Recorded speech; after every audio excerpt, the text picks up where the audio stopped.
So we're gonna try doing an air filter change.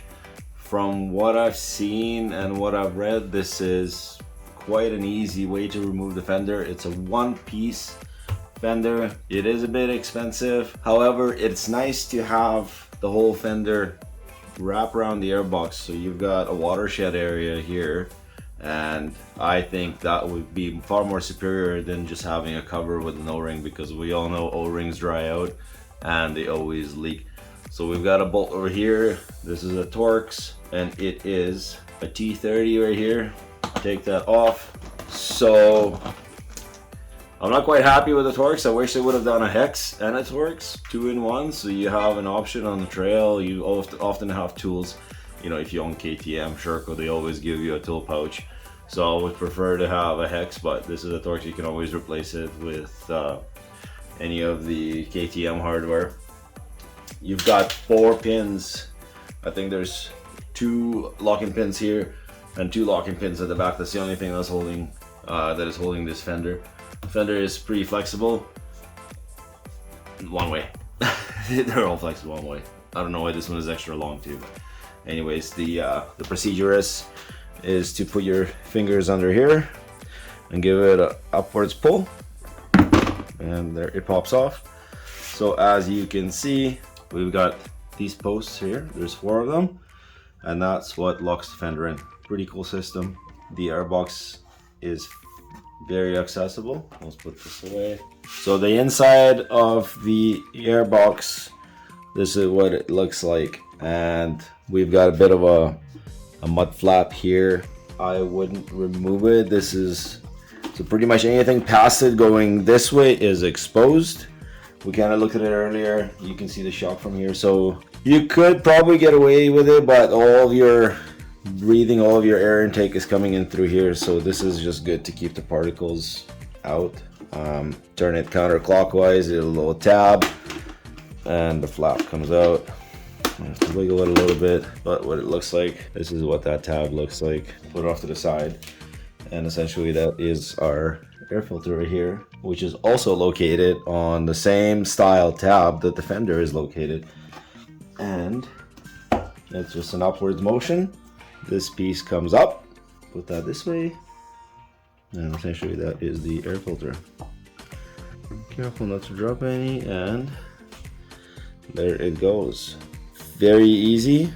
You can put your hand around the cage and actually make sure that the air filter is seated. So I applaud this system. This is very nice.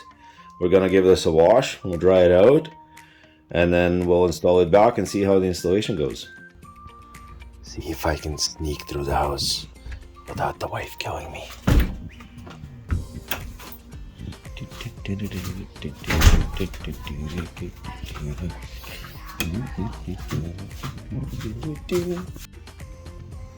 Oh my god, smell like lavender. Oh, not much.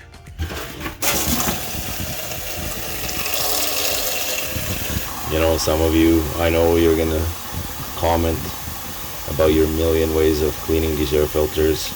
You can use gasoline, kerosene, diesel, whatever you want. Wife will kill me if I have that smell in the house, so laundry detergent it is, and it works quite great.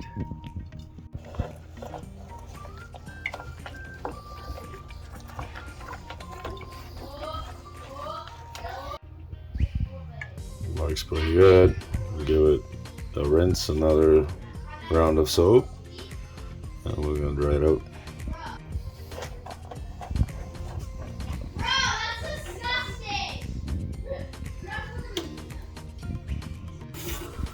Drain the water.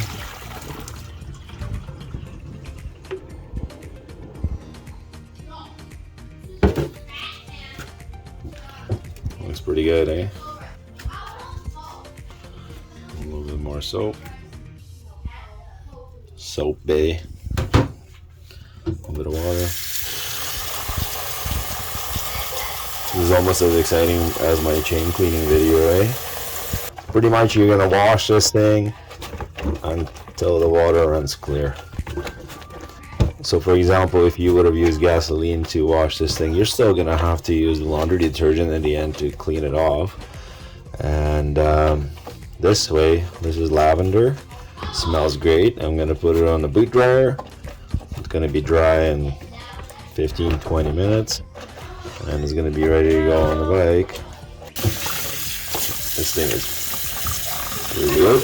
The wife just spotted me here, so I think the murder is coming my way.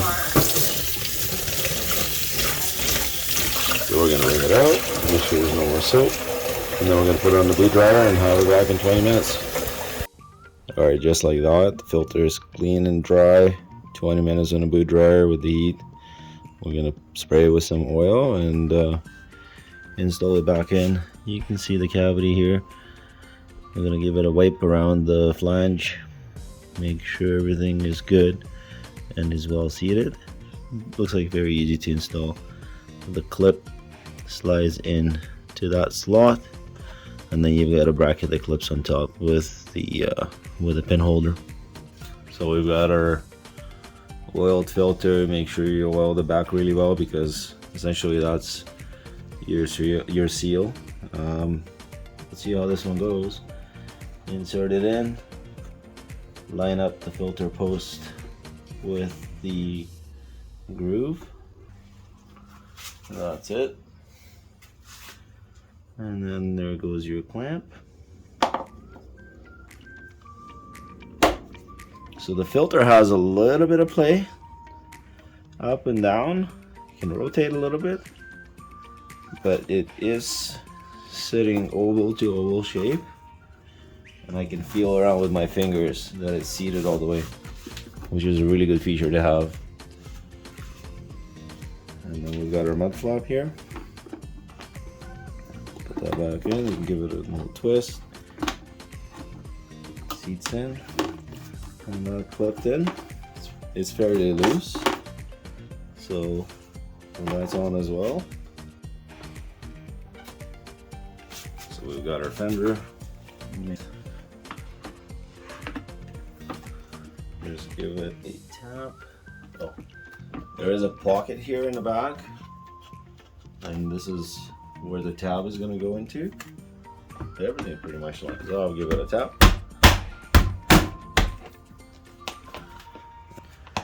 Tighten it up. There is no washer here. It's got a built-in washer on the fender. This thing is got to be probably the simplest air filter maintenance out of all the bikes. I'm very pleased. Very easy to do. So you don't have an excuse not to do your air filter. You got to do it almost every ride, every second ride, especially if you're riding in the summer. This is really good. Well done.